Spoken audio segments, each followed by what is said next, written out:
بسم اللہ الرحمن الرحیم۔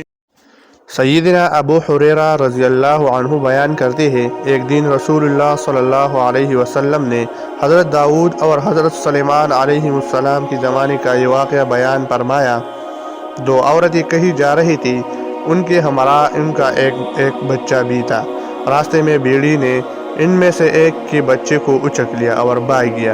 اب ان کے پاس جو ایک بچہ تھا اس کے بارے میں وہ دونوں جھگڑا کرنے لگے۔ ایک کہتی تھی یہ بچہ میرا ہے، دوسری کہتی تیرا نہیں۔ ان دونوں میں سے کوئی عورت بچے سے دستبردار ہونے کے لیے تیار نہیں تھی۔ دونوں کا دعویٰ تھا کہ بچہ اسی کا ہے۔ یہ سیدنا داؤد علیہ السلام کا زمانہ تھا۔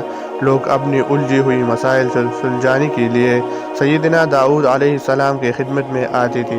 چنانچہ ان دونوں عورتوں کا مقدمہ بھی سیدنا داؤد علیہ السلام کے روبرو پیش ہوا۔ سیدنا داؤد علیہ السلام نے دونوں کا موقف سنا اور اپنی تھی جو ممکنہ قیاس آرایا کر سکتی تھی کی، پھر فیصلہ سنایا کہ یہ بچہ اس عورت کا ہے جو عمر میں زیادہ ہے۔ امام نووی رحمۃ اللہ علیہ اس فیصلے کی وجہ یہ بتاتے ہیں کہ بچہ بڑے عورت ہی کے ہاتھ میں تھا، جبکہ چھوٹے عورت کے پاس کوئی دلیل نہیں تھی۔ فیصلہ صادر ہو چکا تھا۔ دونوں عورتیں سیدنا داؤد علیہ السلام کے دربار سے نکلی۔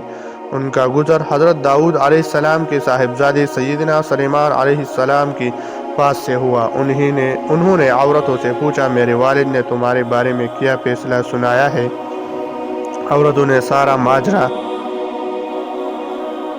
سنا دیا۔ انہوں نے کہا، یہ فیصلہ میرے والد نے اپنے اجتہاد سے کیا۔ آؤ میں تم دونوں کے درمیان اس سے بہتر فیصلہ کر دیتا ہوں۔ پھر سیدنا سلیمان علیہ السلام نے بچے کو اپنے گود میں لیا اور حکم دیا، چھری لاؤ، میں اس بچے کے دو ٹکڑے کر کے تم دونوں کو آدھا آدھا دے دو۔ یہ سن کر بڑی عورت تو پرسکون رہی، مگر چھوٹی عورت کے پاؤں تلے سے زمین نکل گئی، کیونکہ بچہ اسی کا تھا۔ وہ حضرت سلیمان علیہ السلام سے کہنے لگی، کیا آپ اس بچے کے دو ٹکڑے کر دیں گے؟ فرمایا، ہاں، میرے پاس اس کے سوا دوسرا علاج نہیں۔ وہ کہنے لگی، آپ ایسا نہ کریں، میں اپنا آدھا حصہ اس عورت کو دیتی ہوں۔